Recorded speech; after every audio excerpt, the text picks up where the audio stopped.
Hello and welcome back to Material Energy Cubed with Minecraft Junior, episode 15. A lot of things to show you before the episode starts today. We'll start off with this. If you haven't seen the short that I posted recently, I found a game-breaking exploit in him in combination with the stack upgrade on extra utilities. So I'm not really sure about the exact details, but from what I've been able to observe, uh, basically, when the chemical synthesis machine has enough ingredients to produce more than one of the output item, like when it has at least two batches of the ingredients, there's a very strong chance that the stack upgrade transfer node will pull two items, but the synthesis machine will only consume one batch of ingredients. So while we should get four here, instead we get seven. Um, this probably uses increased power, but who cares?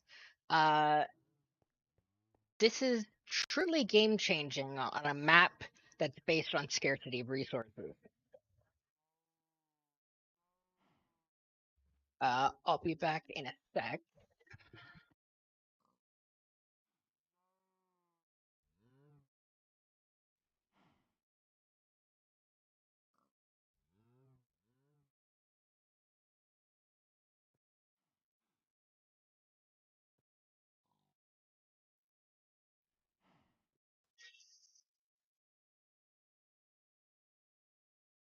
So yeah, I used that fact to build this monstrosity. This is like the big scale automation version of the exploit I just showed you.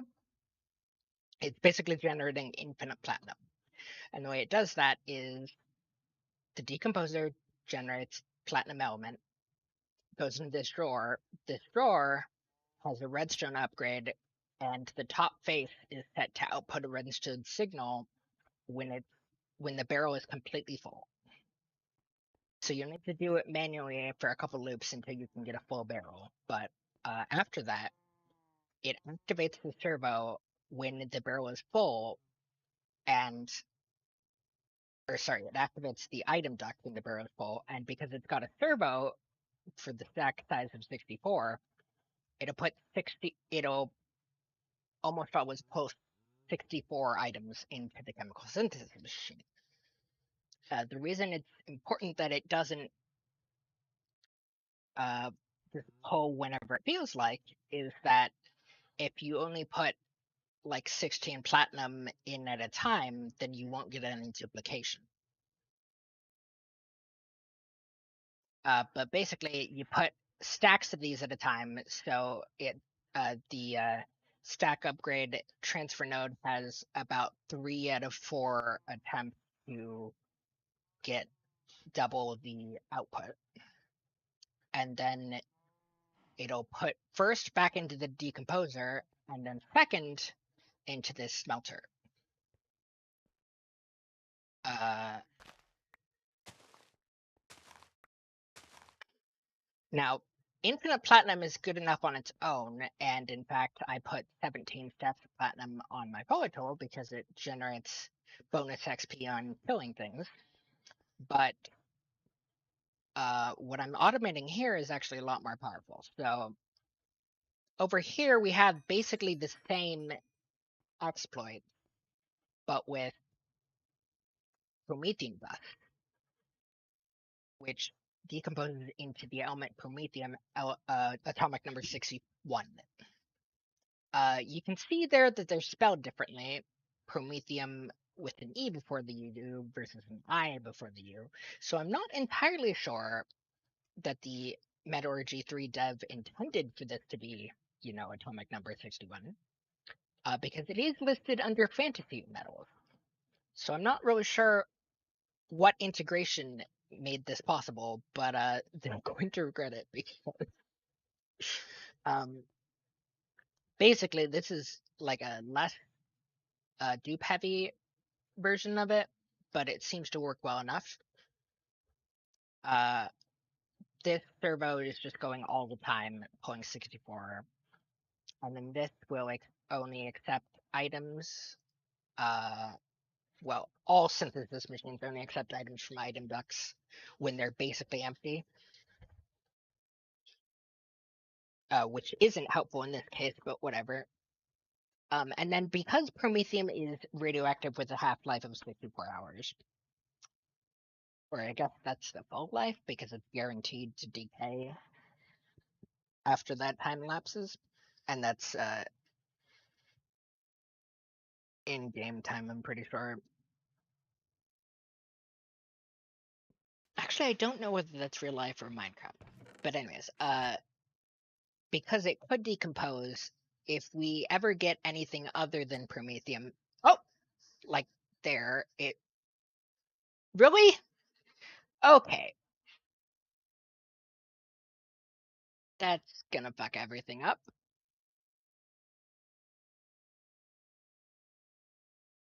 Okay, so it's a little bit glitchy about stuff. But anyways, I don't want to open this up because I'll have to set it again, but just trust me that this filter basically is the inverse of this one. This is whitelist Promethium and this is blacklist Promethium. So if it decays, any whatever it decays into will end up in this chest. And then it pulls out of the synthesis machine here with another stack upgrade, and it goes first to the decomposer and then second to this chest. And because I only wanted one stack of Promethium in the output, I filled the chest with unstackables, except for one slot. All of this is powered by this transfer node with a ender receptor on the same frequency as the one that powers the quantum network bridge in the other spatial area room. But anyways, the Promethium is add as you need because it melts about 20 ingots in its tartaretic abstractor, which I've been aiming to automate this entire time. Unfortunately, it's too powerful, and if I just left it constantly supplying Promethium to this thing, I'd flood the world with XP orbs that this automation wouldn't be able to pick up, and the game would start lagging and eventually crash, probably. So basically, when this tartarate abstractor gets a Promethium dust in this slot here, and the machine is pretty intelligent about inserting Promethium and items. Um, Apparently, the ingots can only come in from the top, but Promethium can be inserted from any side, really, if you want to do it automatically. Again, I wouldn't recommend it in this pack without, uh, either a liquid trash can, which obviously would be a lot of wasted energy because you're constantly dumping Promethium, or a black hole tank in place of this XP drum. But anyways, uh, which would be able to handle like 16 Promethium dust worth at least. But anyways, you'll notice that this needs platinum ingots where this system outputs platinum dust, which is what this smelter is for. It's powered by lava, and it smelts ingots really fast. And importantly, unlike if I smelted this in like a thermal expansion machine, it gives metallurgy 3 ingots. I didn't. Yeah, I'm like 90% sure that this machine won't accept, for example, Tinker's alloy, even though it's ore addicted to the same metal as metallurgy 3 has, this bronze ingot. So I need the ingots to be metallurgy 3. But yeah, this smelter uses lava, which is supplied by this magma crucible. Apparently, I messed something up. No, wait. 0.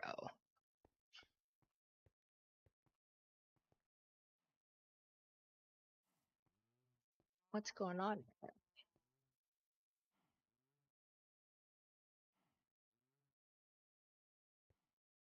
This is a transmitter. I think these are probably just not rendering correctly.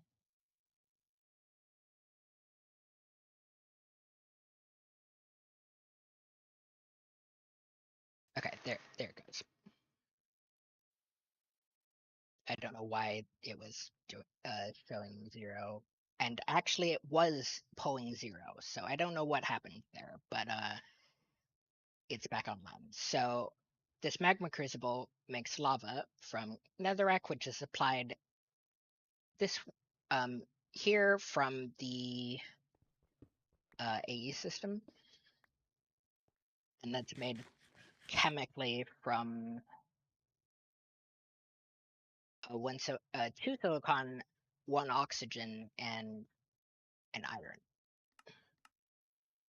The iron is made in my iron loop downstairs, and the silicon and iron should be very doable from sand, silicon dioxide.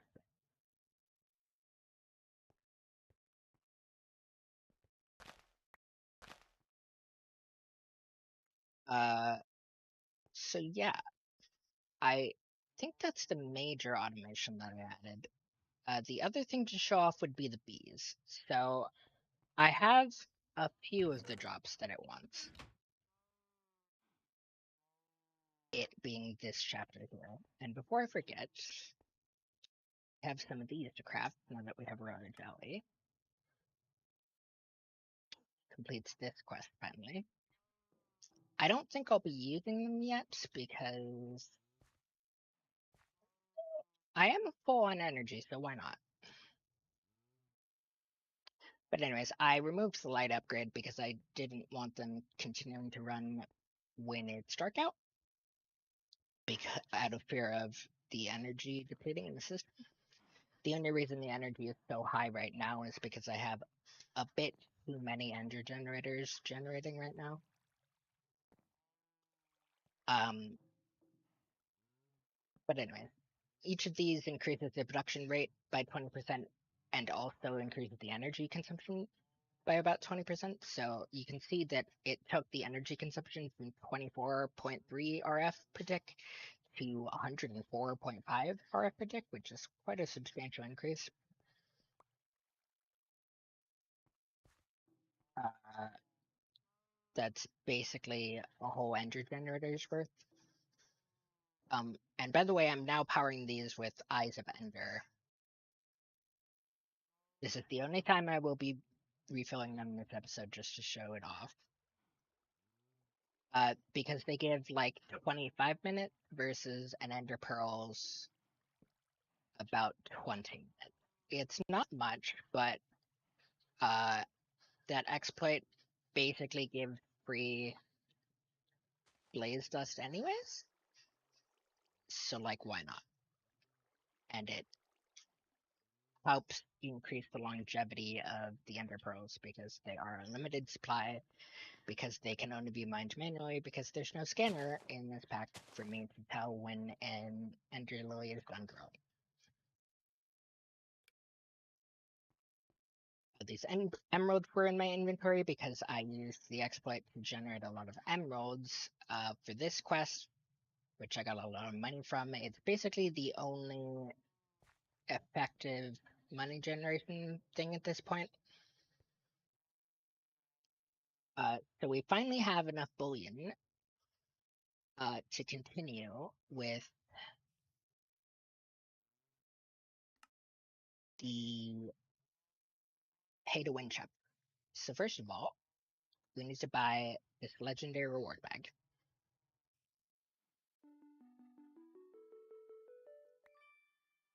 Okay, that's... I wish I'd opened that over here, but whatever.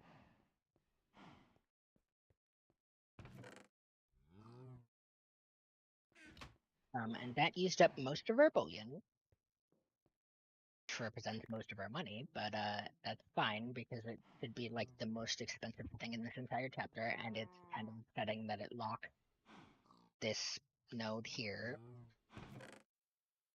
which locks a lot of the other content in the pack. I mean, in this chapter. So after that, we can complete this quest, which says loot limited sale, and it offers a pig spawner, diamond horse armor, uh, aniostopic or something glasses, a pointer, an empty 64k storage cell, a mushroom spawn egg, and a name tag. And it wants you to pick a reward. Again, you can't actually see what these gene samples are, but I dug into the well, I booted the pack with HQM edit mode on, and they are from left to right: Effect Explorer, Effect Repulsion, Effect Resurrection, Speries Imperial, Speries Edenic, and Speries Off. Sorry, I've been saying Speries. I meant Species. Species Imperial, Species Edenic, and Species Austere. So I already have Edenic and Imperial, and I have the gene sample for Species Austere. Edenic gave me Effect Explorer, the first one, so the choice is really between these two, Effect Repulsion and Effect Resurrection. Repulsion makes mobs walk away from the player, and Resurrection basically generates new mobs from from drops lying on the ground of any non-undead mob. So Endermen, creepers, that sort of thing. It'll basically bring them back to life from their mob drops lying on the ground, which is interesting. And while I won't be able to get the one that I missed in this pack, uh, because it would require a monastic bee, which can only be gotten from trading with villagers, I think repulsion is definitely the more useful one here. If it'll let me hit the claim reward button. Oh, I probably have too much stuff in my inventory, actually. There we go. Alright. So I almost just placed the big spawner. That would have been not cool. Uh, so I'll put the storage cell in the drive if I need to. For now, it would be just an unnecessary energy increase on the system. Speaking of energy, our octuple compressed cobblestone is 66% of the way done at least. We have 7 septuple compressed cobblestone, and we're waiting on the last 2, which we'll need 9 of these, etc., all the way down. The system is currently out of cobblestone, so if I was super energy conscious, I would disable that until it was full of cobblestone again, but whatever. And I'm just going to put this in here for now. So now that we've done that, we unlock these two, this and this. So, as it says here, you can only pick one of these quests, but whichever one you pick, it's a 1 coin quest, and it'll give you the reward, and you can do it every 2 days. The reward bags are good quality, I believe, and the other option is 40 XP bottles. But given that I just made this XP generator that I'll show you how well it works, I'm just gonna pick the reward bags, because who doesn't love loot boxes?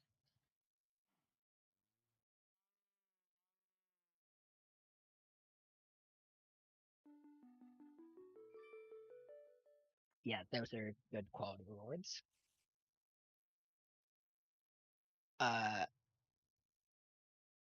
By which I don't actually mean very good, but in that case, I mean, but whatever.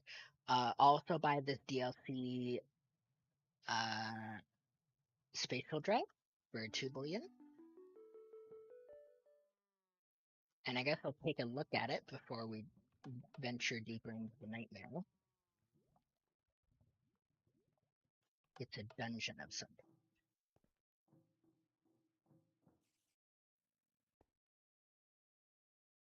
Okay, so it's basically the nightmare, but a little less rude.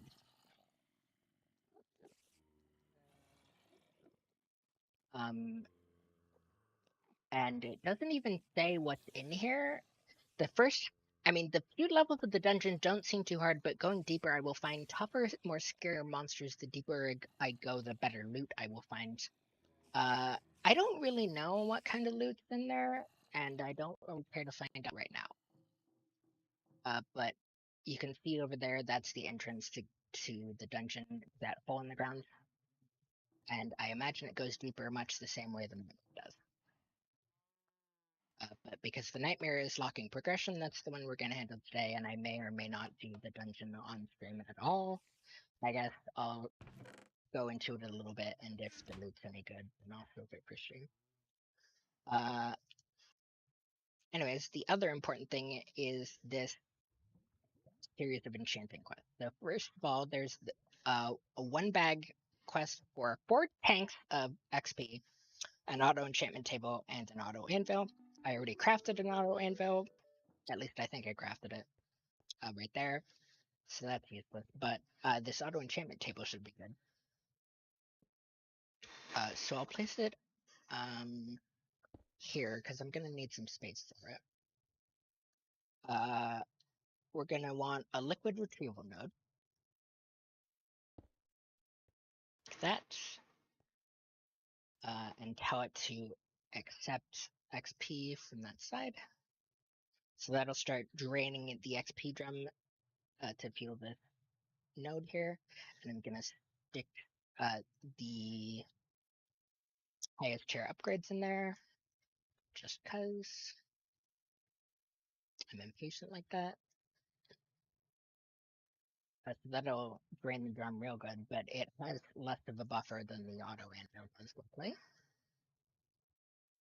And I think I'd like to keep it at 1 for now. So basically, this is how I would recommend generating uh coin in this pack if you don't want to do this exploit.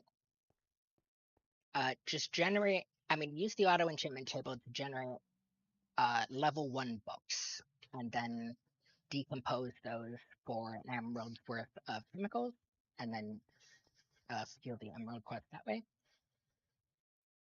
It would basically be 3 books and 3 levels worth of XP. Well, 3 times 1 level of XP, which is not quite the same, but anyways, would uh, satisfy that quest basically. I'm going to just stick these tanks next to my existing one, so they'll drain faster and stuff. But anyways, it also locks these quests. Metallurgy Enchanter, Metallurgy spelled wrong, used with fixed astral silver dust. Bookshelves can be replaced with pylons to enchant at higher levels, limited sale. So it gives 36 astral silver dust and the Charcred Enchanter, which again, like this auto enchantment table, I could have crafted myself probably. Unless this recipe is broken, I guess. It I would assume it would accept any enchanted book.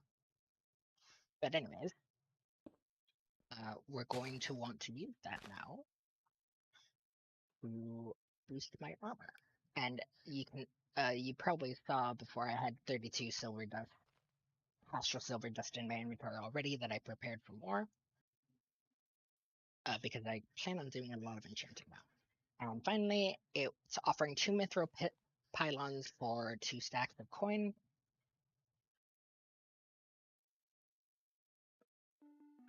which is repeatable, and hopefully will apply all of the stuff that I'll be needing here. All of these quests down here are for like a lot of different colors of decorative items, so I'm not touching them for now.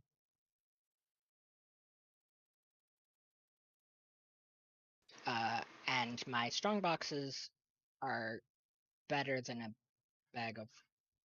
Actually, let's buy the bag of holding just to see if there's anything in it.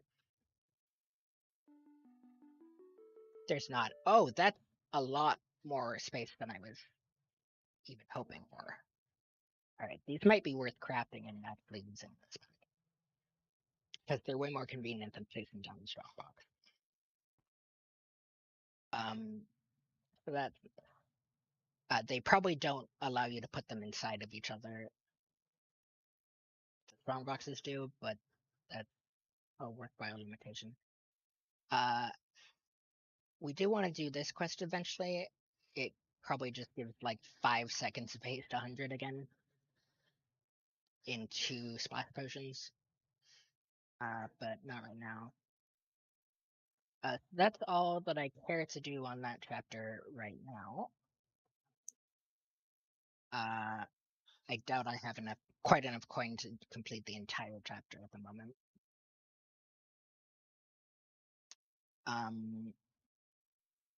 The emeralds are ready again.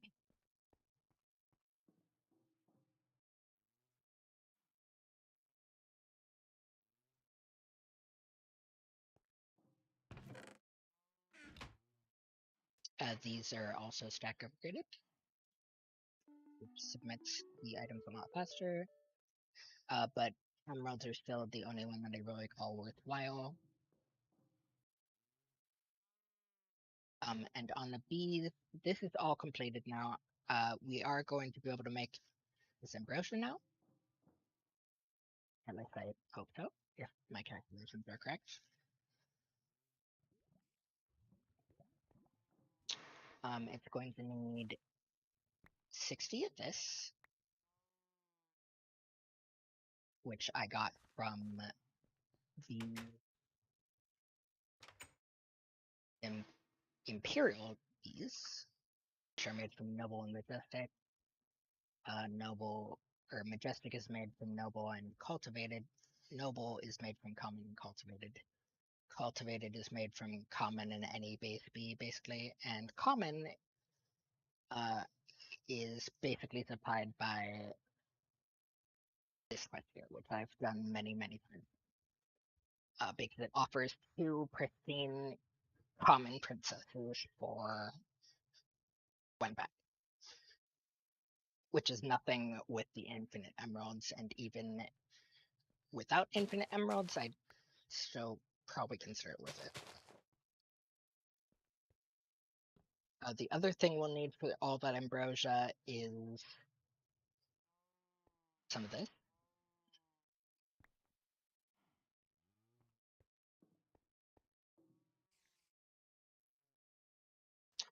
So there's 20 ambrosia. Let me get the excess honeydew out of there. Here's all the extra that I dropped. As I was going to say before, it wants, basically you can tell how much of each of these it wants by how much it wants of the first one in the group. So this one says 50, it wants 50 of all of these colors, 100 of all of these colors, and 200 of all of these. And none of those give any reward, but they do unlock another quest that does give reward. Spoilers. And the other ingredient here is 36 honeyed slices.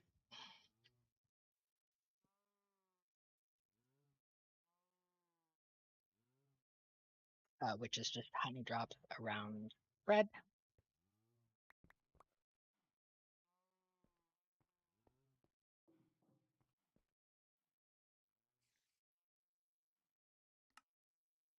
and it gives 4 per. So I might actually replace my. Yeah, actually, that sounds like a great idea. I'm going to replace my entire food supply with this. Because I was eating bread anyways, but this gives 4 food per bread and presumably heals for more. And then I will manually submit this quest and make more bread. And it is going to use a lot of honey drops, but as you can see, we don't really have any shortage of that. And I might want to hook it up to a storage bus. But anyways, my bread supply was beginning to dwindle, so this will help out.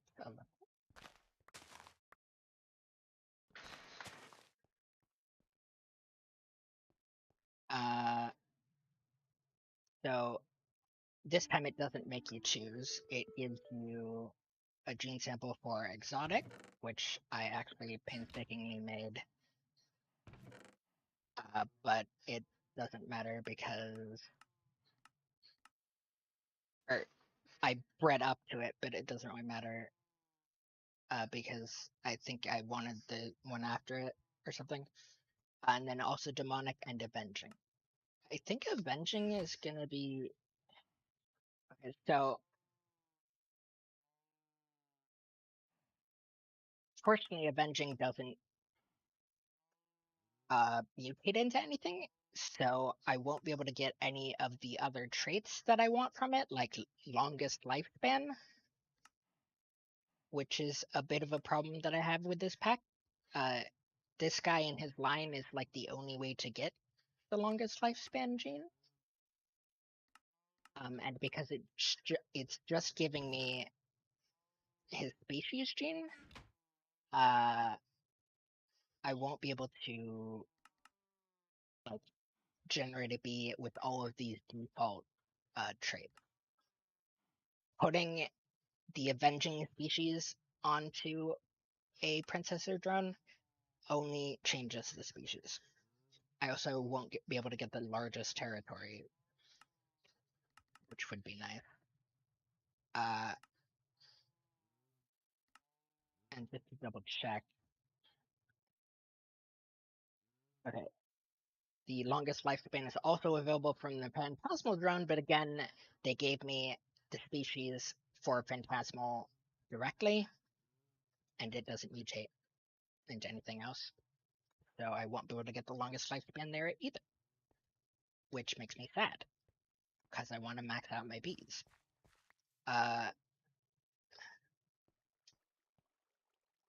Currently, my production bees here have speed fastest and lifespan longer, I believe. Is magenta done yet? No, magenta needs 200 and pink needs 100. So you can see in the first 2 items there, we're up to 80 pink and 143 magenta. So neither is quite done, but we will work on these quests now, I guess. We need an infuser, and then there's the second step in the quest. I haven't really checked what the infuser is made of, but we'll find out. Okay, so 2 bronze and an iron. Very doable. And then it wants us to make 3 curative mead. While mead is usually good on its own, by adding pollen with the help of an infuser, I can make antidotes. And it misspelled antidotes in the title, which is lovely. This infuser appears to be a handheld item of some sort. And it wants 3 curative mead.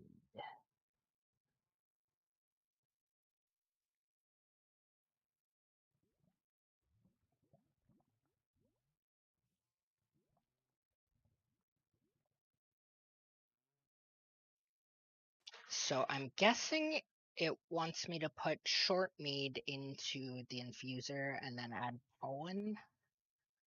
And short mead is made in a fermenter from honey, liquid honey, compost, mulch, or fertilizer, and honeydew. So I'll need to set this up, but I probably won't be consuming this meat anyway, so it's kind of pointless.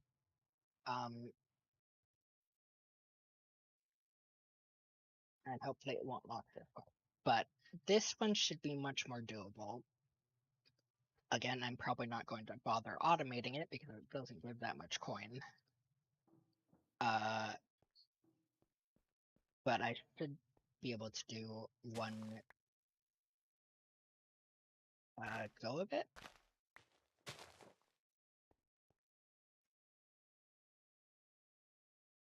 Right. This bag of non-mutatable species away.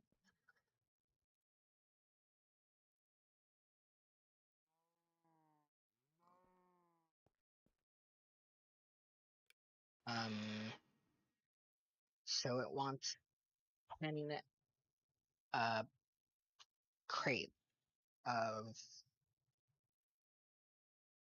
wheat. So crates are made in the carpenter with a bit of water and 4 logs. That's very doable. I guess I'll make 2 sets of them. So 8 logs total. Just because that's the max that'll fit in the stack. And my carpenter is in the ME system, I think. I removed it because, like all forestry machines, it constantly consumes energy even when it's not doing anything, which is kind of rude.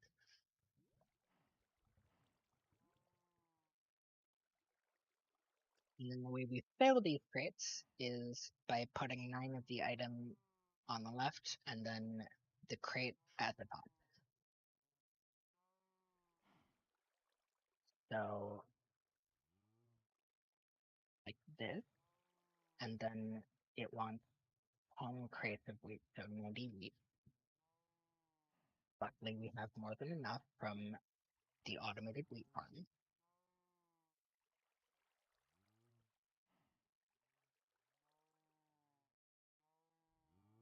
That would be 100. That's 96.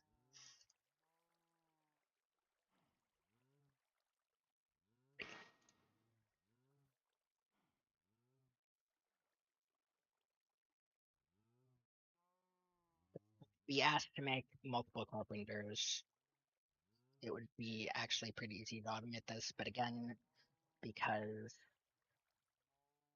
the QDS eats things even when you don't have a quest selected, it's not really full automatable.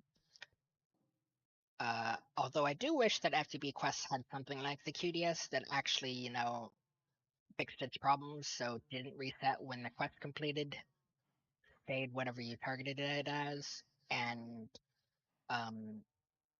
didn't eat items that weren't part of the quest it's currently on, and stopped eating items after the quest finished. And be nice, it would either like notify you when the quest submits or have an output slot for whatever the reward is. That would be cool. But anyways, we're gonna have to deliver this anyway. And there's that. So it does unlock this, but I need dripping combs from that, which means I'm going to need to bust back out my noble or majestic or imperial bees. I'll probably go with the majestic because you can see here they have the highest chance of giving dripping combs. But I might actually go with imperial because I don't know, impression might be worth it for more royal joy. Either way, I need to retool this so that it won't automatically centrifuge the dripping combs into honeydew and honey drops. But I'll do that off. So I don't have the stuff for most of these, but I do have some of the 50s here. I have 50 black honey drops, 50 red, not 50 green yet, or 50 purple. So that's as far as I can go. But I do have 100 cyanide. Don't have light gray or gray bees at all yet. And I don't quite have 200 magenta yet, although it looks like pink can stop.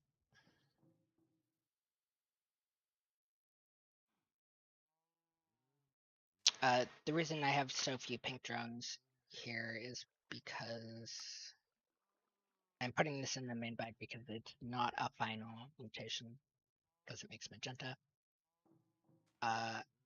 But the reason it has so few drones is because I gave them fertility 2, just because that's what they recommend online for production bees. When I'm mutating bees up, I use fertility 4 for lots and lots of drones to melt into traits. And speaking of traits, let's show off the Gingistry setup. So first of all, the Mutatron and the mutagen producer are right here. The mutagen producer is just fed redstone blocks. It makes mutagen that goes through this flow duct into the advanced mutatron. And the advanced mutatron is also fed genetics labware, which is auto-crafted by the system. Very similarly down here, most of these items require genetics labware, so I just have an interface stocking them here, and then this transfer node is filtered to genetics labware. It'll basically shove them into any machine that accepts genetics labware, which is most of these.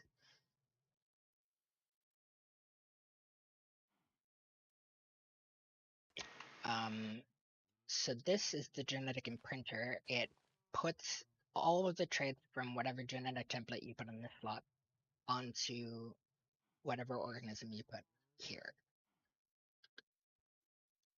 This is the genetic sampler. It destroys organisms you put here and encodes one of their genes at random into the blank gene samples that you stock here.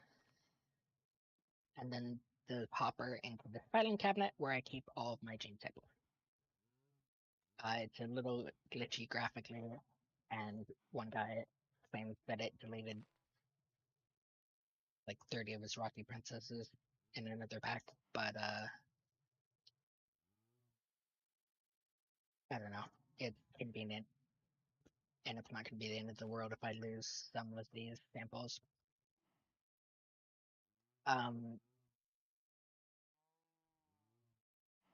And this genetic transposer copies either gene samples or genetic templates that you place here, copies all of the traits from them onto either a blank gene sample or a blank genetic template that you put in the left slot. And as you can see there, I was having it duplicate the Explorer trait, which I got from Eugenic Drones, which I bred up from Exotic using austere, using the austere trait as a jumpstart. But importantly, I bred into the Eugenic species, so I got all of its traits, including Explorer, which gives a tiny bit of XP every so often when you're standing near, when you're standing inside its working radius. Which would be a decent alternative if I didn't have the monster of an XP machine that I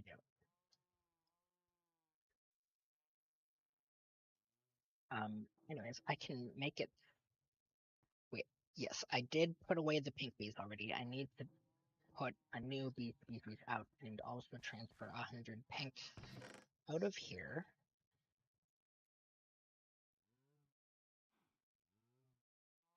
that's 100. And then put the rest of the pinks into the enemy system in hope that either manual crafting or auto crafting that needs pink dye will use them up.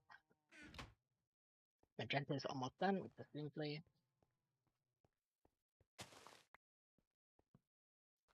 Sorry, I can't really stop harvesting these or I'll run low on ender pearls.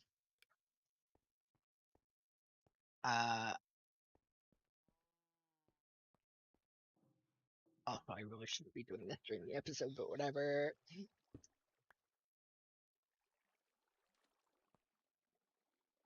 Don't have desperate need of either of those, but it's fine. Do I have a new species to put in that second aviary yet? No. I could either bring an existing one out or get started on breeding a new one. I guess I should breed a new one just to demonstrate. Purple is blocking us quite badly, so let's do that. So purple bees are made from blue and red, I would assume. That's correct. Okay, so I don't have an extra blue or purple princess, so I'll take one of the common princesses that I bought from the quest. I do have almost an entire page of the noble princesses here, but I like to use Pristine, even though I have a genetic stabilizer upgrade. This one here, if I put this into the investor apiary, it would make it so noble princesses would never stop producing spawn. But it would double the energy cost. So yeah, not really great. Anyways, looking at this thing reminded me of another thing that I failed to do last episode, which is notice this safe here, even though I went out to see my farm. So this safe has a pink drive and a basic ore bag. I've gotten that ore before. It's just like watch with a bunch of random instants on it. But I'm curious what is inside the pink drive.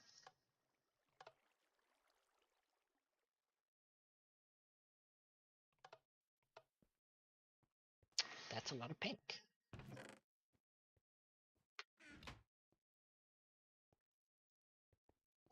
Okay, so it had a single mini-me in it, Flutterer. Her in the last dungeon for mini-me.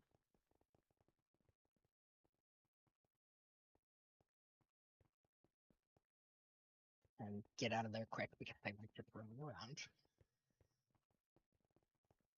And also, I took the liberty of filling a liquid XP drum using my crazy key factory for the market. Anyways, let's check out what else was in the big drive.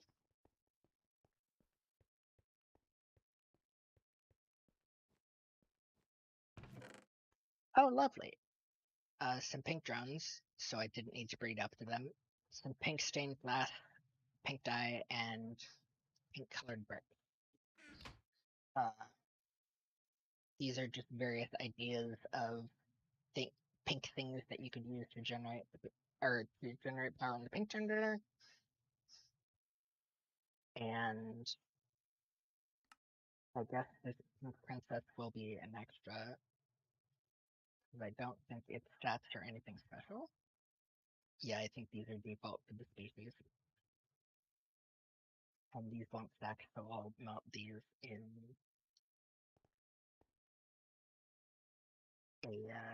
the genetic sampler.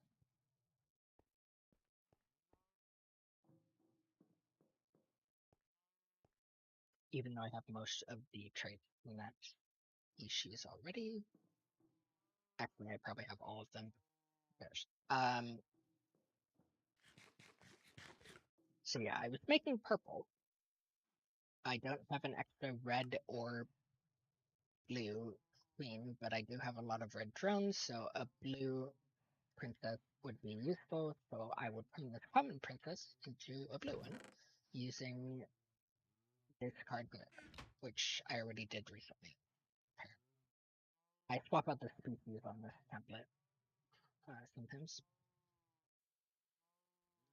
This here is my template for production bees.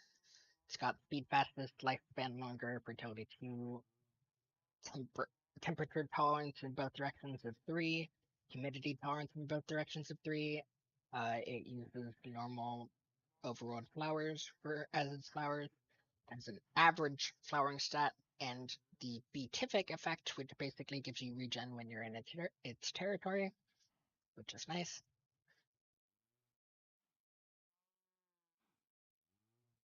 I really hope this thing isn't full. And it'll unlock this throw bar for me eventually. But anyways,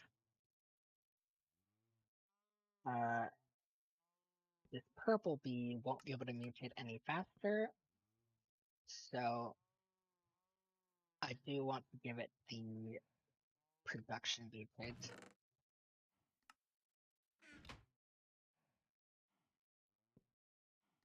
And I'm not entirely clear on how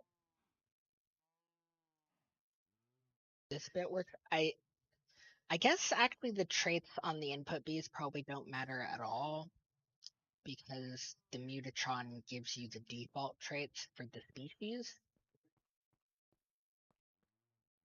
So I'll just put these in here. Select purple. It'll breed them up. Now they have a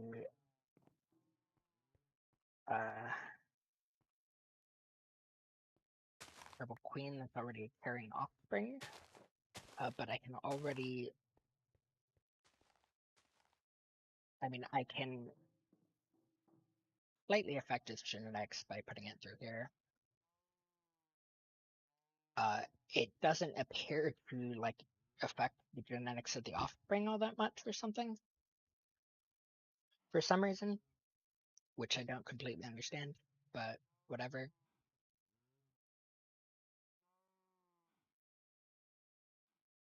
Now it's got the production bee traits.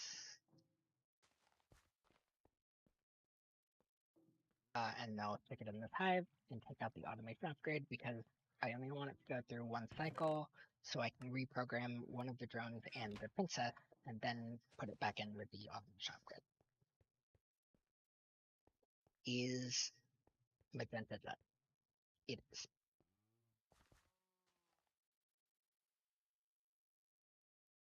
I don't like the number of drones that we ended up with, whatever. No, not whatever.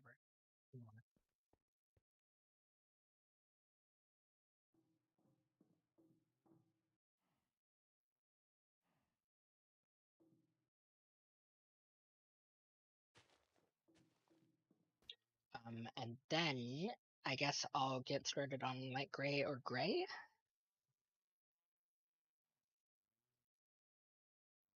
whichever one is more easily readable. Yeah, so light gray can only be made from gray, so I need to make gray first, which is black and white. So grab the white species, or the black, whichever I have more of here, an equal number. So I have more of one of their drones. Yes, I have more white, so we use princess. So find that species template again.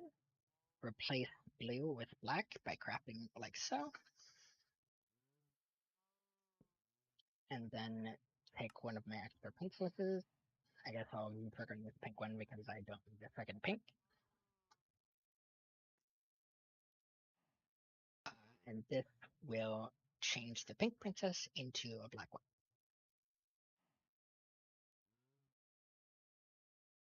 And then I will breed it together with one of the white drones.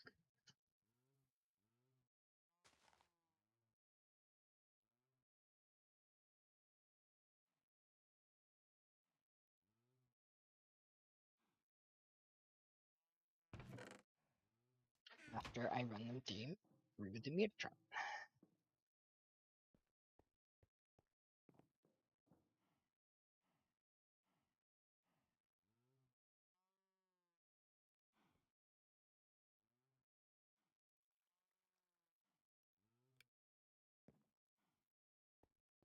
So I can put the bag of dead end mutations back. You need to set. Okay, so before I even bother programming it, I'm going to let this thing run through once. I think, but I'm not completely sure, that these production upgrades will increase the rate at which it dies, in addition to the lifespan upgrade, but it might just make product more, which would mean that I'd actually want to remove it while I'm waiting for this gray coin to create drones. The purple is done, so that's great. This one will be melted. Shove the purple cones in there.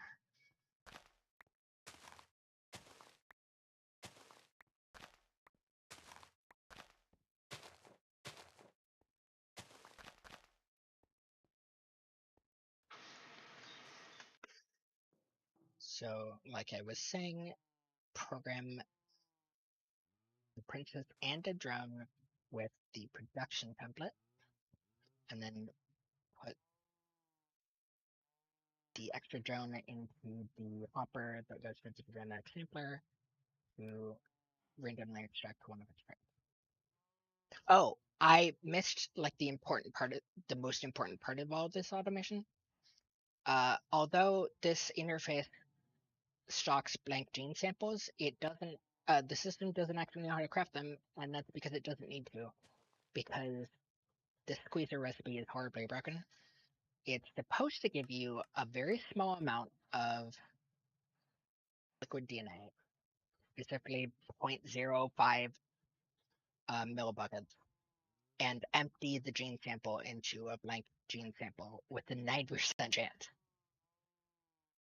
But instead, it doesn't consume the input item. So when it's not filled with liquid DNA, like if I broke it and put it back, it generates infinite number of blank gene samples and infinite amount of liquid DNA, which means that there's no need to use the DNA extractor to get liquid DNA, and there's no need to craft any blank gene samples. If I run out of them, I just break that block and put it back, so that it will start producing them again. But also you can feed the liquid DNA into the genetic replicator, and actually it doesn't go into the protein liquefier, but it goes into the genetic replicator, and the protein liquefier, if I so chose to put meat in there, would make protein, pull through this transfer node, supply the genetic replicator, and then I'd have to put a genetic template with all of these chromosomes filled, the ones that show up as missing when you hold shift on them. All of those have to be filled, and then it'll make an ignoble princess of, with all of those traits. Which again, I don't really consider worth my time. But, it's set up in case I want that. So the purple princess and drone are done programming, means that I can put them back into their hive with the automation upgrade.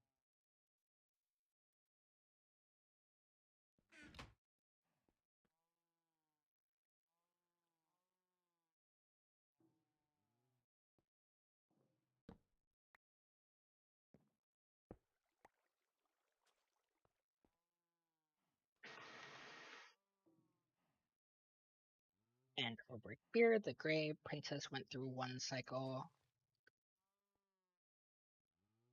I will put the pipe back in of the programmed drowning princess back. Time I will program them with the best production template that I have at the moment.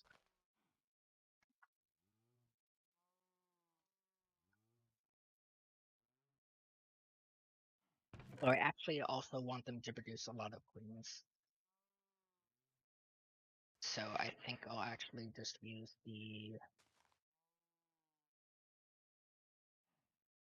this template, which is the breeding template.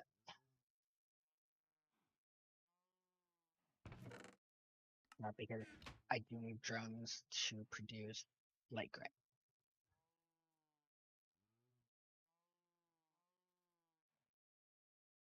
And let me check what trait the got. Okay, it's got a long lifespan, so it needs to go back to the program.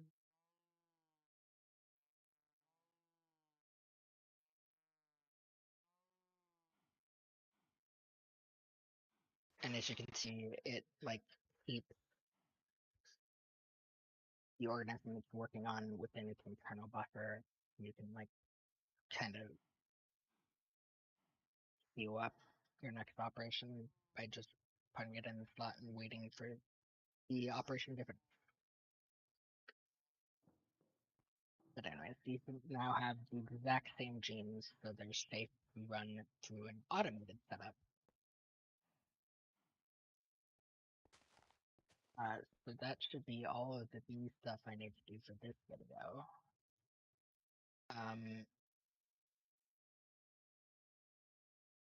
So I'm going to need to work on all of these other drums eventually at some point. Milk and seed oil, I'm not really looking forward to.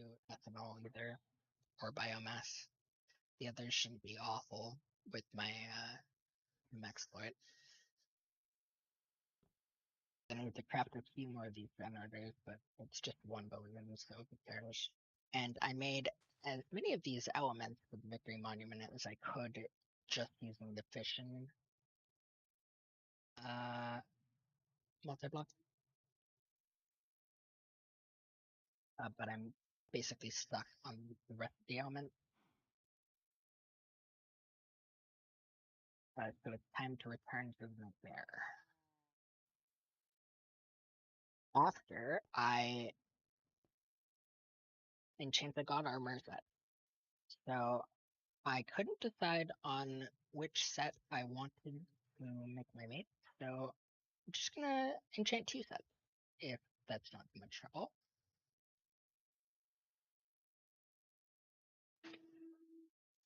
So these sets both have high enchantability, which I'm hoping means that I will get some poggers enchants on them. And then I'm also going to enchant this target. Let's get started. Hopefully those pylons are enough to get, yes, the max level 64 enchant. And I guess I need to put an astral silver into each one of these slots. Do what?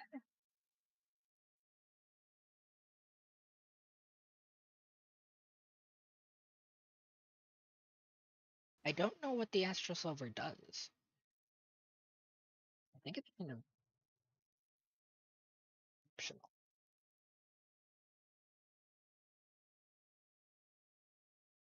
It makes like better enchants.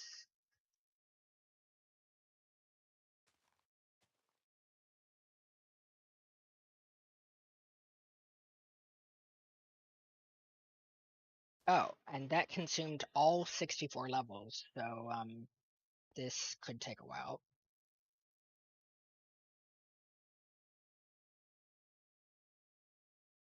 You can see the drum is already empty, so I'm going to need to refill this system with about 8 Promethean dust. You get to see the next now. All the orbs are just picked up by this vacuum hopper and put into the transfer node, which importantly can only insert into the drum from below or above, but I need above for the XP drain. Hence this wonky setup with retrieval nodes and all that. And then the vacuum hopper doesn't attempt to pick up any items because it's full of mushrooms.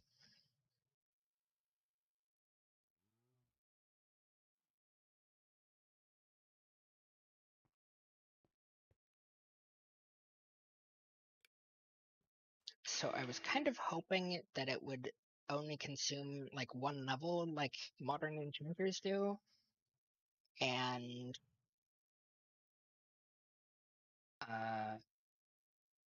also that it would give a normal protection enchant instead of last prop.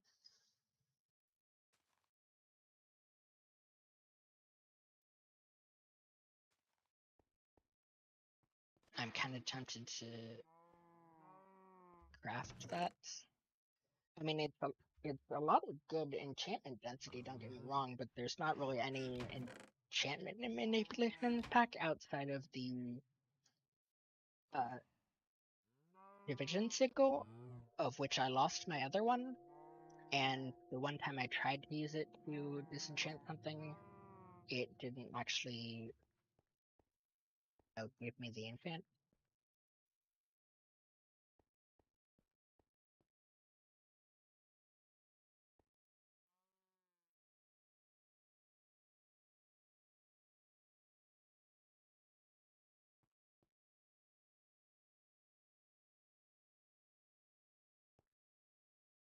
But anyways, yeah, this abstractor is facing towards there, and I couldn't determine exactly where it spills its orbs, so I used the vacuum hopper option. I tried to get it to spit them all directly into the XP drain, but I didn't really have any success with that.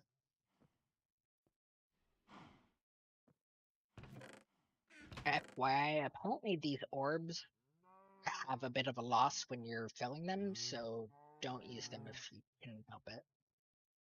Prefer the XP drain and tank and open box tank to get the XP out method instead.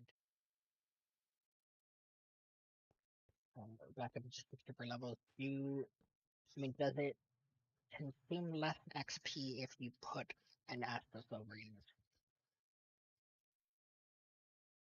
Actually, I don't trust the quest book. Does it like give different enchants depending on what dust you supply it with? I didn't mean to do that. I should only take Prometheum dust out of there by scrolling, lest that happen. I'll grab one of each of all of these dust to see if the Tardoite Enchanter will accept them.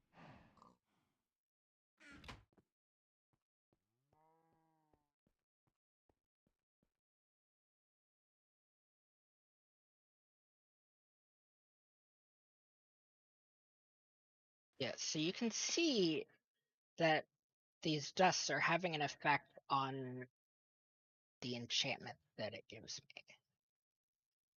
So I think you can use them to influence the enchant, but I researched this machine as much as I could before stream, and none of the pages mentioned anything like this.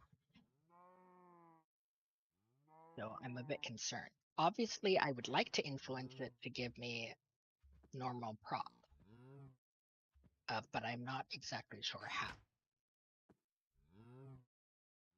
I guess I'll do one with 6 minstrel silver in hopes that that's what gives you the highest chance of prop. And that's why he thought, the pack dev thought that it had to be Astro Silver. No, that gave me fire prop. Great. So let me look this up on my phone.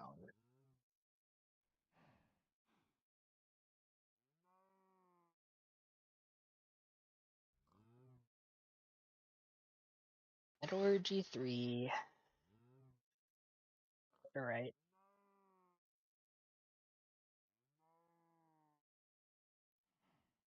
Chanter.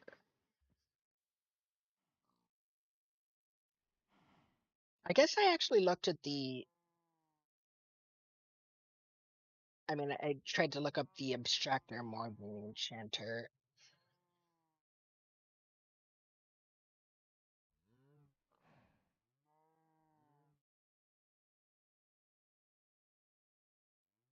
Lamau. Someone asked for help with the Tartaret Enchanter in Metallurgy 3. It's been a suggestion not to use the Tartaret Enchanter or the different kind of orbs. They're kind of broken. And I think he means broken in the not working way there, rather than OP. Apparently on some servers, the Tartaret Enchanter table was just straight up banned.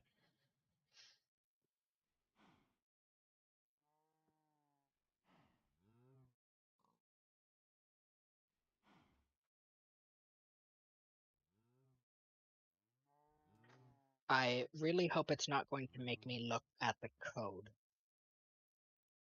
I don't really want to do that on this thing. It forced my hand. There's no documentation. So first, I'm looking for the wiki, or sorry, for the GitHub project, if there is one.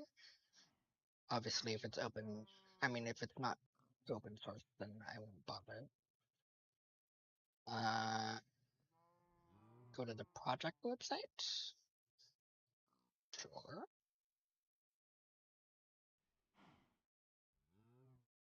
I saw a GitHub for Metallurgy 4.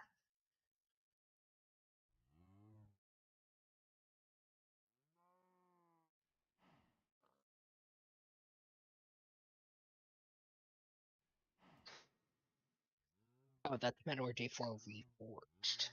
Okay, so just look up Metallurgy 3 GitHub.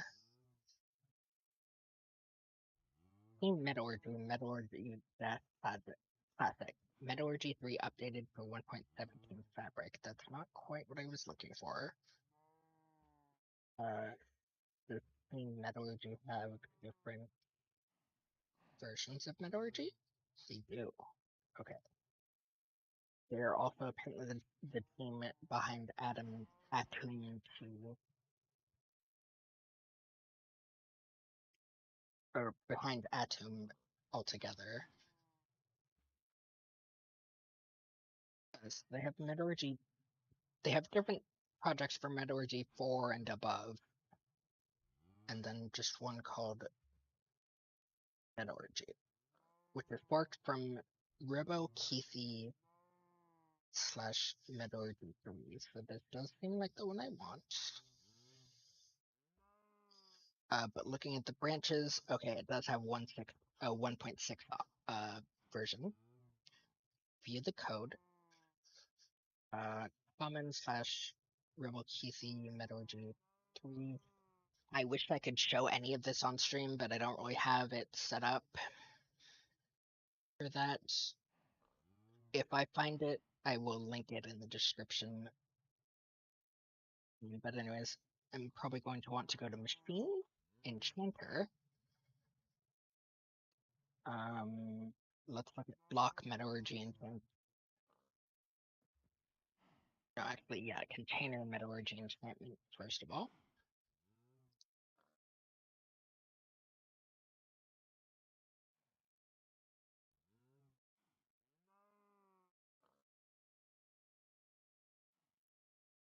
Okay, I see the 6 extra slots.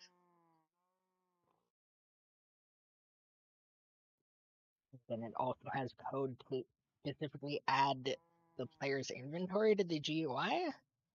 I was that necessary in previous? I mean, I guess since it's all fancy with the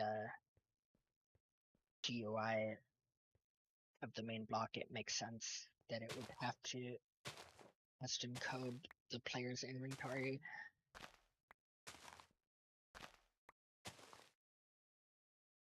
Actually, yeah, you can kind of notice. No, I guess this is pretty much identical to the normal inventory. But anyways, alright, the enchant item method. Enchants the item on the table using the specified slot, also deducts XP from player. If enchant levels are greater than 0 and item stock is not null and experience level is greater than enchant levels, or the player is in creative mode,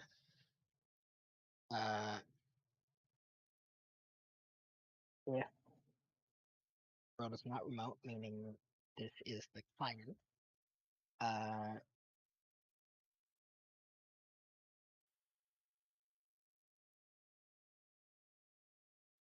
get the second spot if all that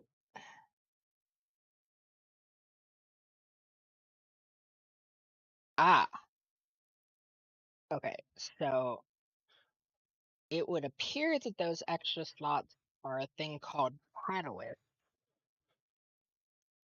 which you can use either Astral Silver or Karmat Dust for.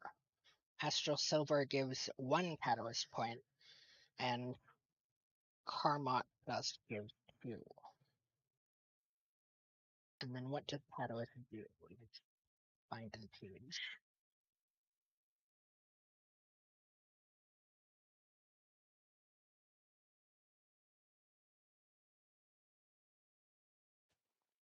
Alright, it's used to build an enchantment list in the Max Enchanter Helper. Looking at the imports, I actually know where that is. Let's switch Max Enchanter. You'll find in this file.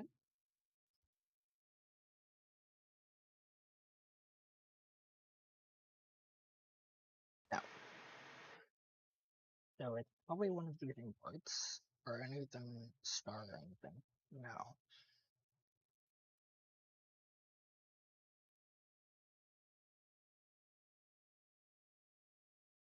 Let's just go up a level then. Enchanter, Max Enchanter Helper. It's within method. Okay. So we're looking for the build enchantment list method, and Catalyst is still named Catalyst here, and it is used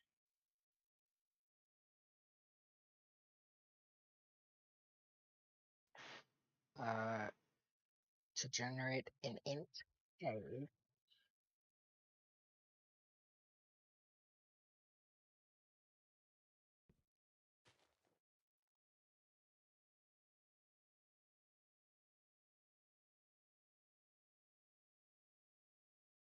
and then there's a lot of random number math.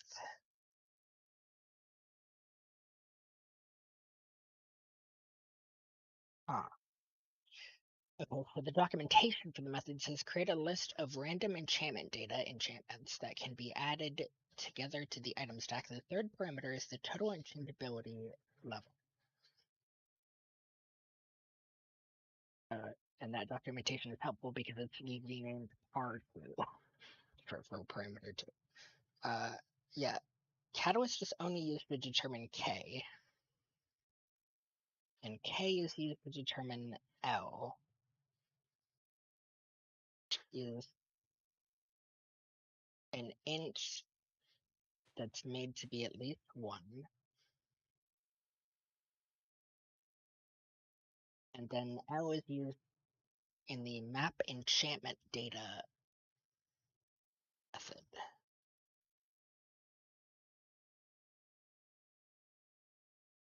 Show me that, please.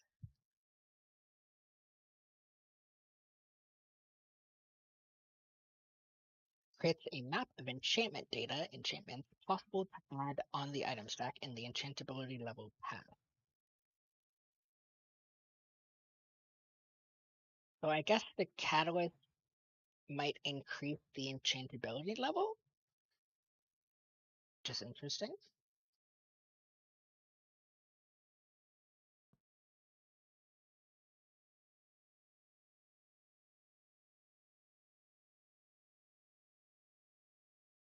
Alright, I think that's about all that's going to be productive to look up on this stream. But anyways, I chose these metals specifically for their enchantability.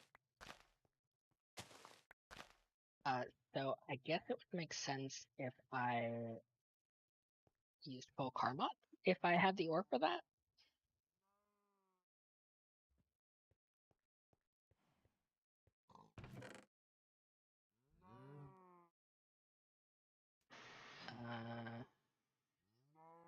There it is.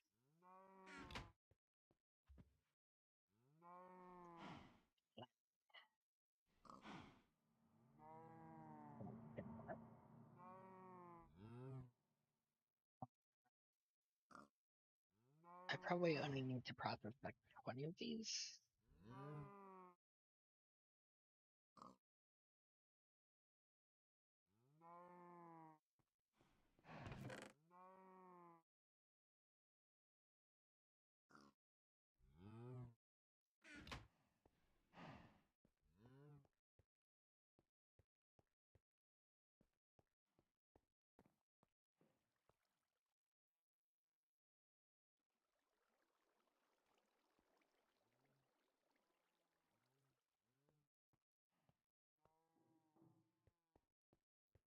And then since this is taking so long, I think we're just going to take a break with it. We'll finish enchanting all these later, and I'll see if I can re-roll the enchants on them. And we'll just go with my diamond armor set and my polytool. So first I need to pull up the wireless access terminal. I need to put away my bee stuff and the Ms. vendor. I already put away the as a vendor, but the bee stuff is here.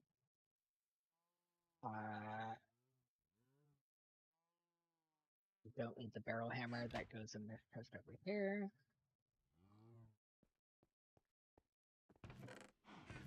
What I mean.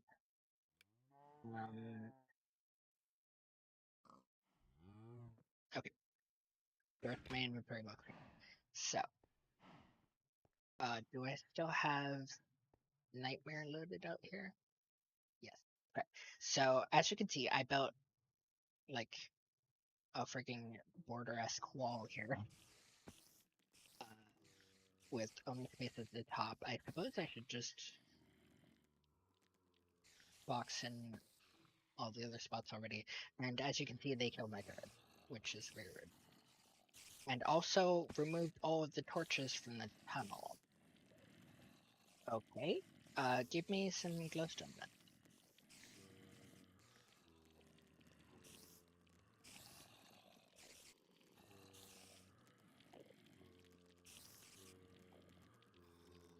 I'd like to see these special zombies break this.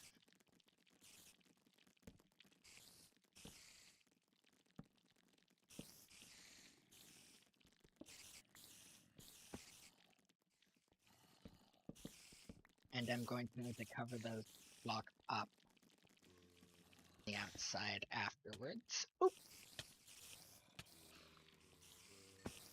The three little baby spiders.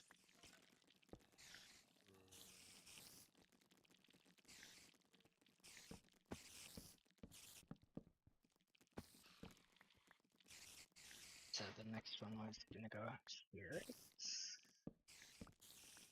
And the last one.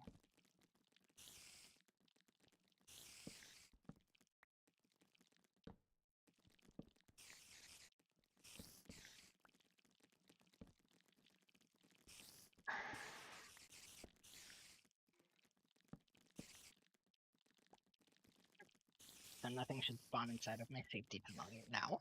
And as you can see, it leads right up to the pit where I installed these elevators with protective glass covering them. And all that up there is obsidian glass, so those mobs can't get down here. And all this is glass, so nothing can spawn here. And this first room, you can see spawns baby zombies with some metallurgy 3 metal of gear, which I didn't really want to mess with. So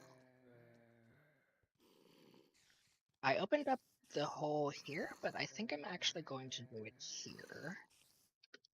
It's lava time, and then I'm going to jump down and grab this.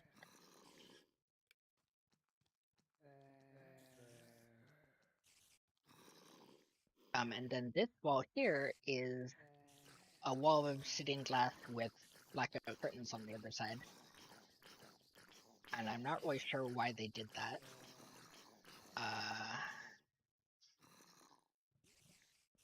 Anyways, I have building blocks to get back up here.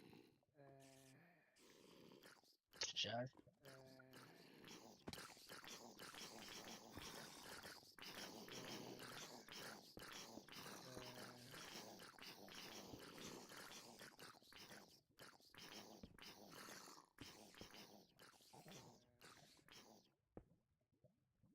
alright. But okay, apparently we're too far down there to give me more dollars. And also thinking of that. Oh, and the chemicals that I have with me are the best ones that I could find. So we have testosterone for strength, aspirin, which gives the same it gives regen 2 for 3 seconds, which matches testosterone duration, and also eliminates unwanted side effects, unlike penicillin in the packet, apparently. And then we also have serine. I forgot to show up any of the serine automation improvements, but whatever. So we're gonna pick up this lava, and then we're going to light up the area. Oh, I put a chandelier here, and it's gone now. So I guess they count as torches for mobs to break, maybe? That's unfortunate.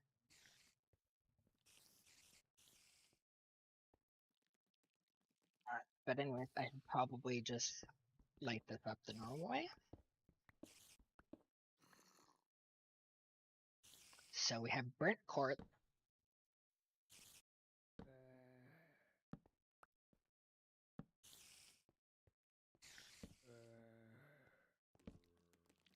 And angel blocks, which I want to grab. And also a new ender core in the middle, which I don't really have any use for, but burnt quartz could be good. Oh, and it reveals more angel blocks on the side here. Interesting that they just chose to use angel block projectors like that. And then it has been my experience that mobs don't generate on the bedrock in this pack.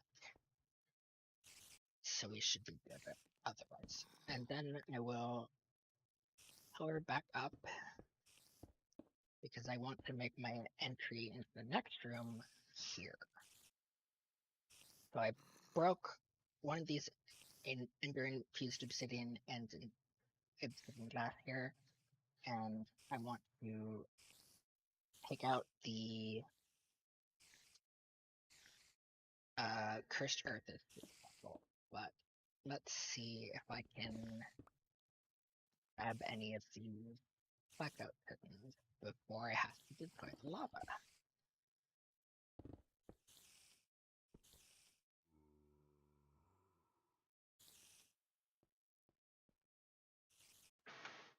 Oh, that would be bad.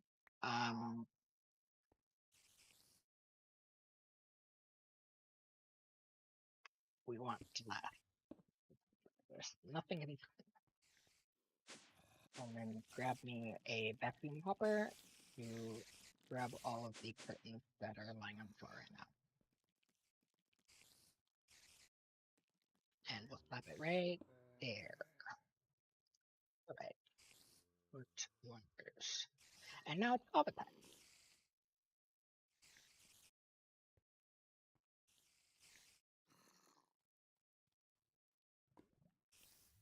Do blackout curtains burn?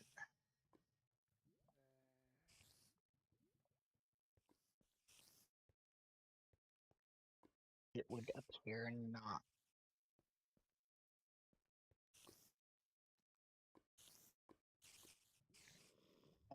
But anyways, in the back you can see like some structures of more obsidian glass and stuff.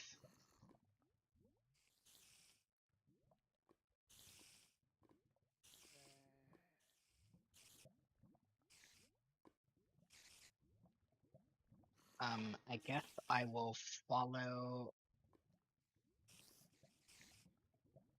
lava down and break more of these blackout curtains because they have spawning areas under that. And also they're protecting the spiders. Ah, frick, not my there.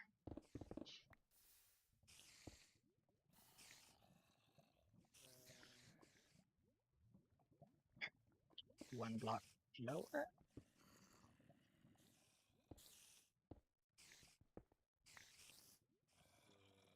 Try the lava again here.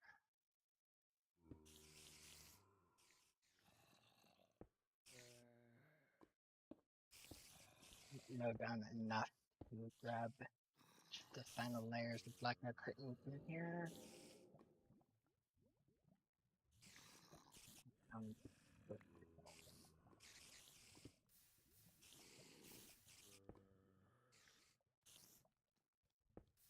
and it's no great loss that I'm burning all of this blackout curtain because it's not that expensive.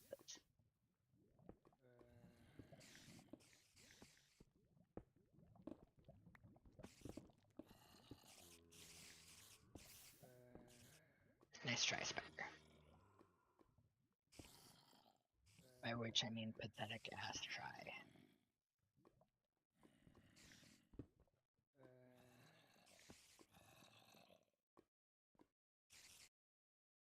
Alright, and then I want to remove the lava, replace it here, and then start breaking it the first earth. And again, I don't really care if I destroy it because like a stack of it in the amethyst. So it looks like that next wall is solid except at the top where spiders can crawl over. So let's get over there and try to see if we can solve that.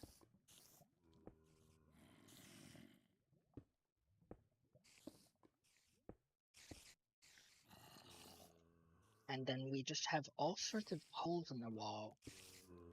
Mobs can hang out, which is very rude.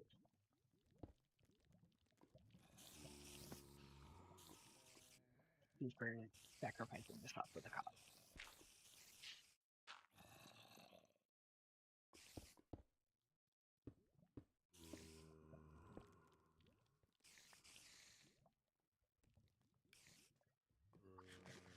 Apparently, the blocks that are broken by the cannon don't drop it. So that's more chandelier, which should hopefully prevent spawns. And then I want to remove lava and move it to the middle. Oh, wait, there was an alcove over.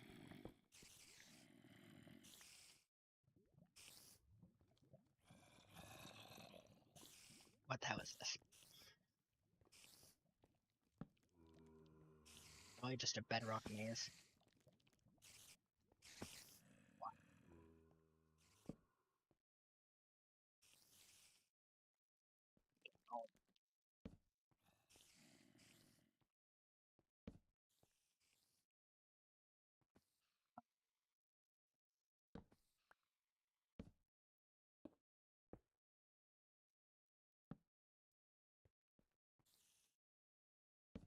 I hope I'm not going to find any nasty monsters in here. That would suck.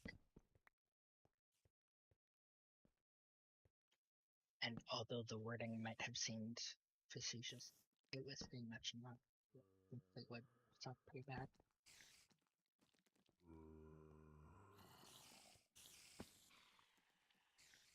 But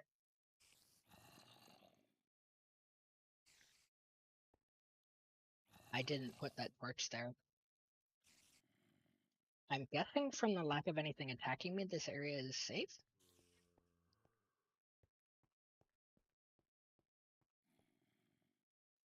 Yeah, because on the in-between levels, there's only updating, which enemies can't spawn at. So as long as I take down these metal blocks, we should be good.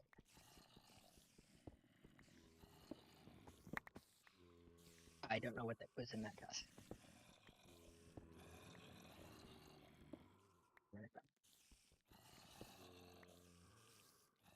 I have no idea what was in that test. Hopefully it had already generated its. Is there anything to see over here? That's a baby zombie, right? How did you get here? I'm going to assume that you spawned on the adamantine blocks. And also, you're you put out a now. Oh no, wait, this is a guy from the spawner, isn't it? How did he get here? Here. Anyways, neat little look behind the scenes here. Anything to see here? Nope. Alright. And there's no need to light any of this up because it's all just bedrock.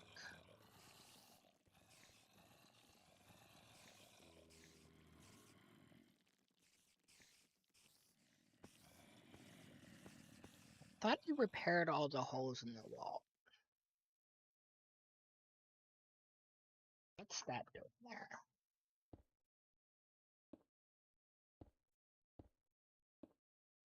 I guess I should probably be using thickened glass as a building material instead.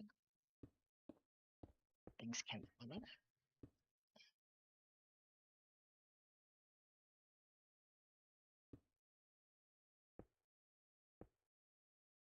Okay, wait. I wanted to look in there first. Okay, this is indeed the normal hole in the cobblestone that hides the bedrock from the inside.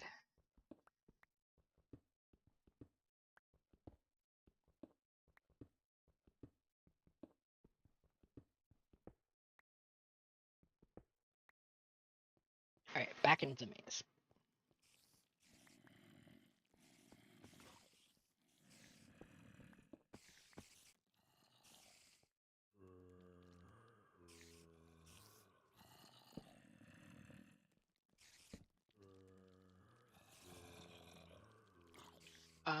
Alright. I believe that's all this was hiding.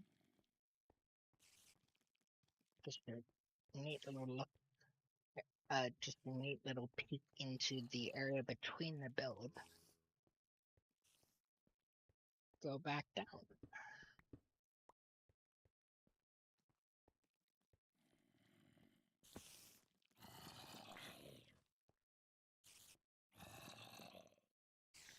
Oh, some cursed earth survived. That's not good. This area should be secured once I tear down the cobblestone.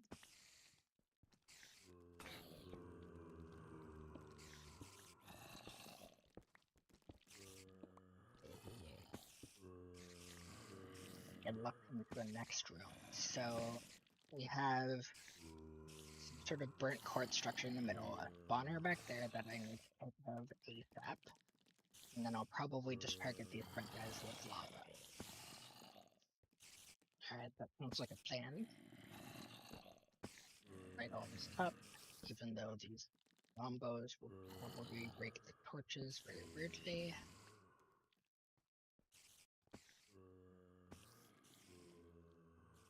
A bit of curtain that I didn't get to yet.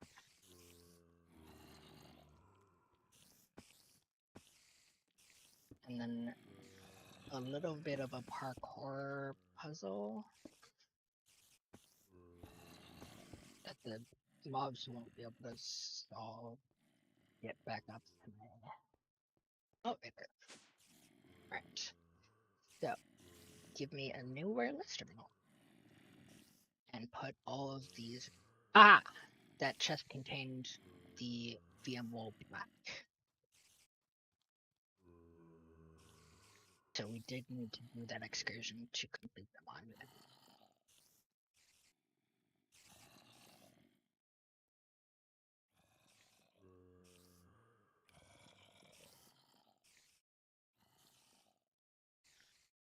Oh, and I wanted more cobble.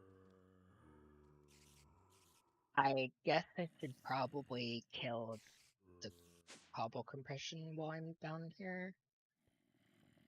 In case I urgently need cobble, but whatever. That's my lava, and there's like 13 more blocks of it in the, or buckets of it in the empty system, so we're fine.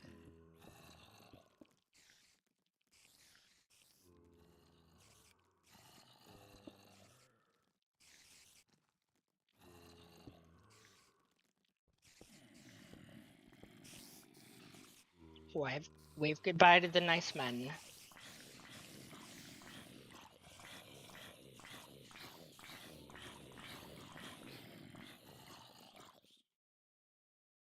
Bye. Alright. We reclaim lava. They put it a bit over there to get that last guy. And break this and start blasting all of the cursed earth.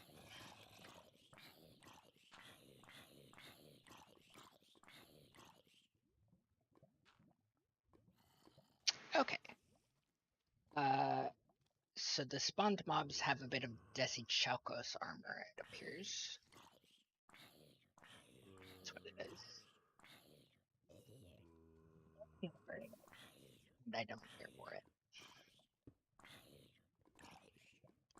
So let's see what we can do about getting over there and grabbing that spot there.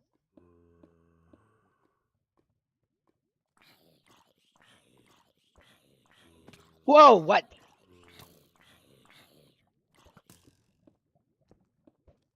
Who yeeted me across the friggin' room? Okay. Apparently, they have insane knockback on their bows. That's good to know, I guess.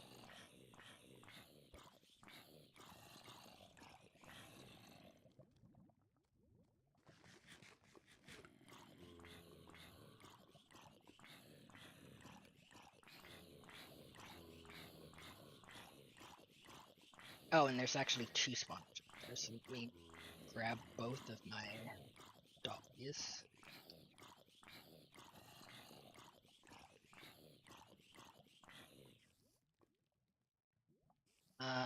And then move the lava one block downward so I can build over it.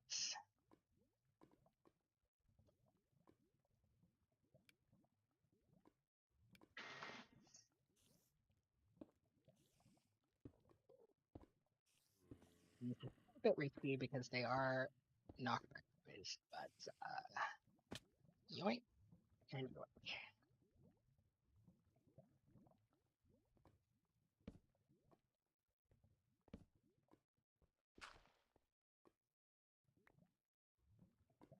Another room conquered. I do need to get back to the entrance to put down these heavy spawners. So let the lava decay a bit, break my bridges. Why does it go upwards? I'm scared. I think that's just where the dungeon goes now.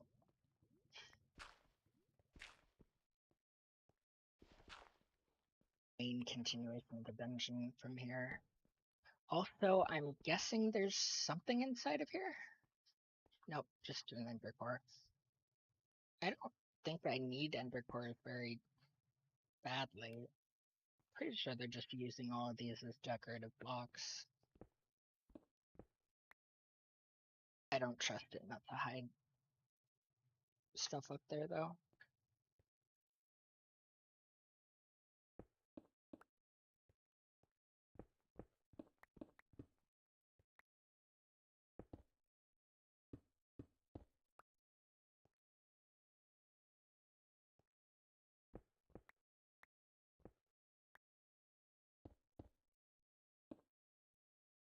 Alright. It's not hiding anything in any of them.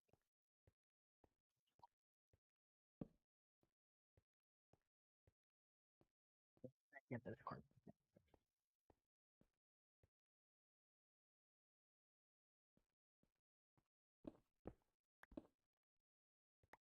Don't.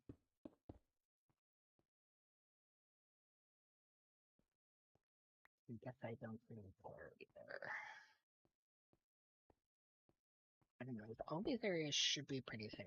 So let's just start breaking through the glass. I can't make my parkour jump. Wait, no. Spawn this stuff.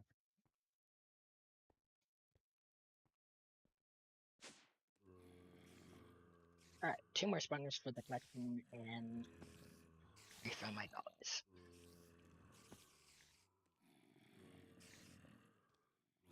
And I guess the next bit goes upwards, so it makes sense that the first bit went so far downward.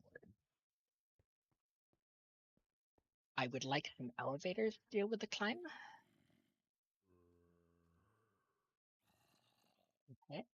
And then I'm really scared about this part because obviously they will have the high ground.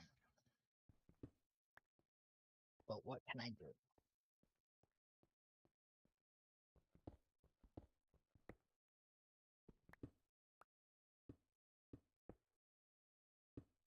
Ah, that's where I got the quartz from.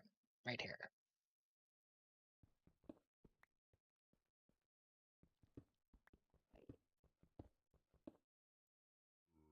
I hear Enderman.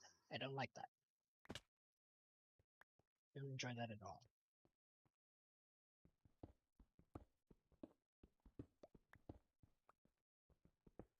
And I think I'm going to get some doors because I believe on this difficulty, mobs won't be able to get through them. But alternatively, I could use the glass that only players can pass through.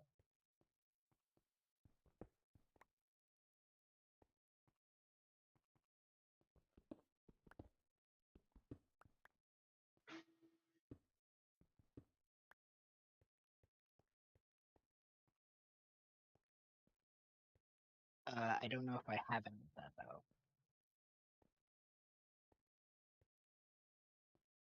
I guess I also haven't seen mobs going through blackout curtains, so it might stop their pathing. But I don't really want to depend on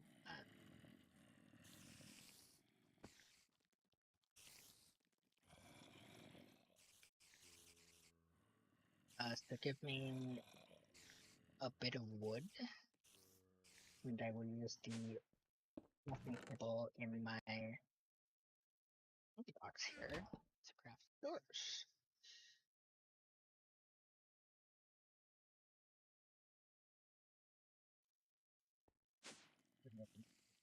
Back and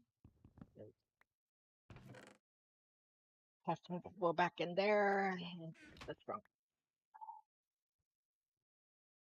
Oh, and also retrieve that piece of burnt quartz to put it back. Alright.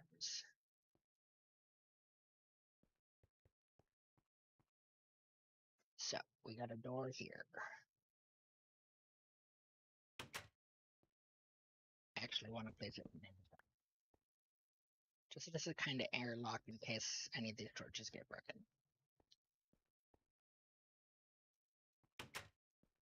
And then we want to put burnt quartz. Alright. Now, I'm just find out what the heck is going on here.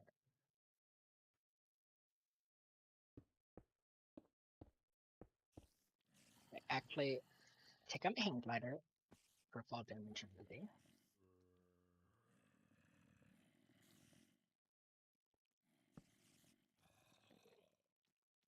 Torch isn't really helping. Alright. I don't like these noises at all. It would appear that spiders are in some of those cavities. And the mobs up there. How on earth? Like, any way to get through them? Oh! Oh, you know what I should do?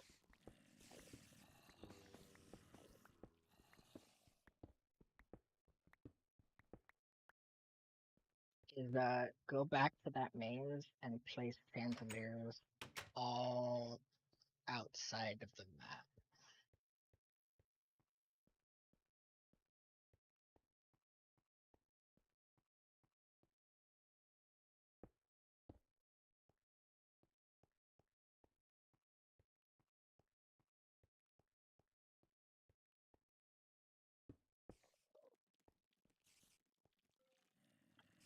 Alright, specifically this is the next bit here.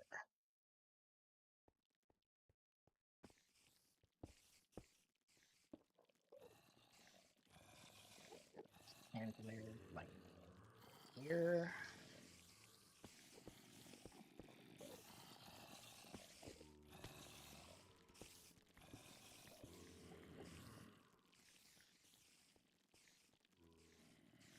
Here.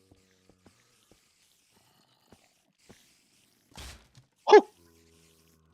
They've already begun breaking them. It would, I mean, it sounds like that's incredibly rude of them.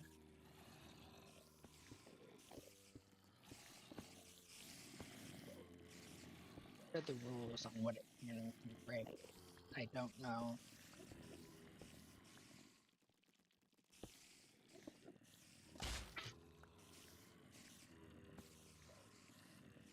Well, hopefully it can't break them from too far away.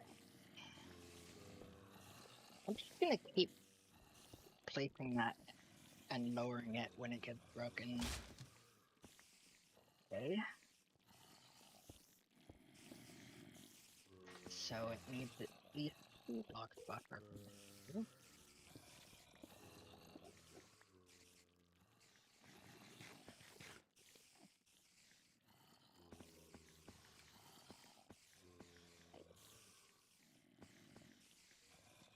You're not gonna break him this time? Are they finally safe? And then I suppose I would like to climb up on the outside of this thing and try to place some chandeliers up there. Does look like there's a bit of a gap.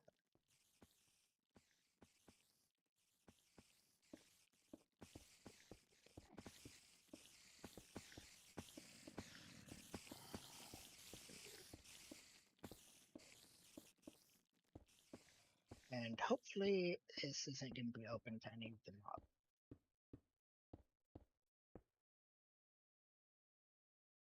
Alright, perfect. And we'll just chandelier how it just.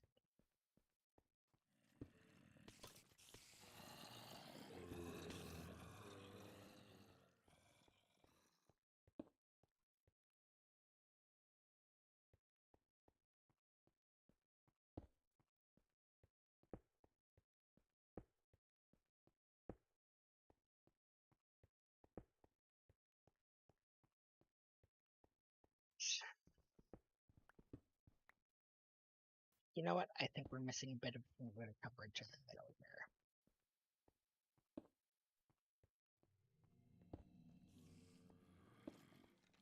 Alright. So that should prevent any of these boys. Oh, God. Okay. And that is why I keep the hang glider in my hotbar.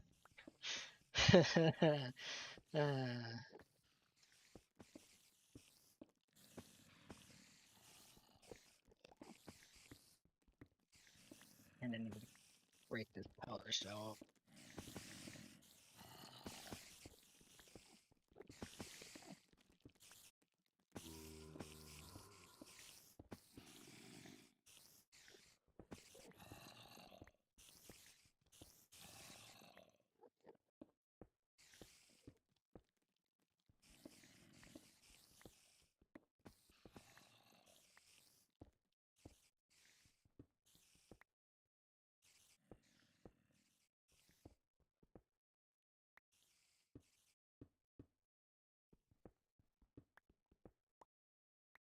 it really didn't look like it went up that high, but okay.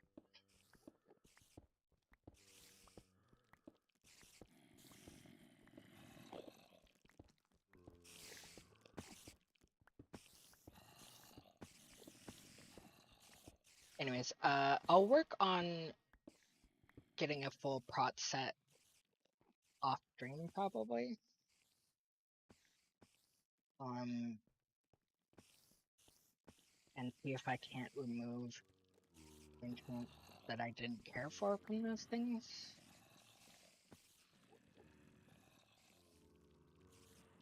Okay, actually, I don't trust it, so I'm just gonna do this.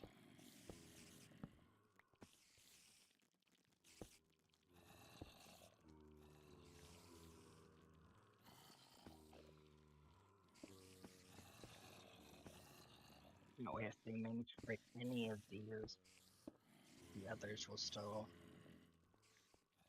have an effect.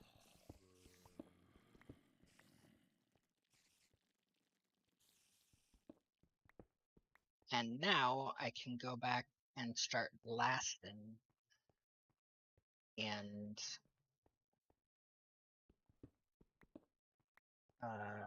hopefully they won't respawn. But anyways, I'm gonna have to do that off stream because we're running out of time for this episode. Let's see if I can get back to base. Well, no. Let's... Oh, right. I did manage to complete these. Let's try to finish those on stream if possible. Because obviously all of my duplicated platinum allowed me to get a lot of Enderium, so I can finally finish this one. So first of all, the resonant energy thing was already finished, and charging in here. That's just nice. Or not.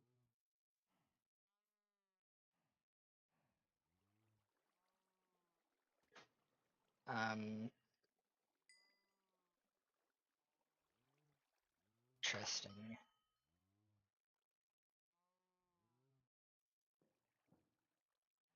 And then the other one,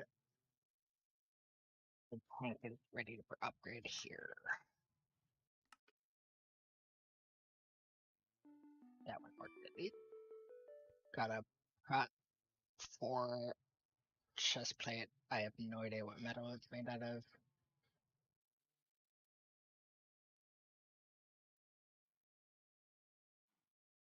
Okay, I'm like 90% sure I did what it wanted there. I don't know. Oh, there it goes. Okay. Alright. And that's all the time we have for this episode. This has been Ichiro Energy Cube, Micro Jr. signing off. See you next time. Bye bye.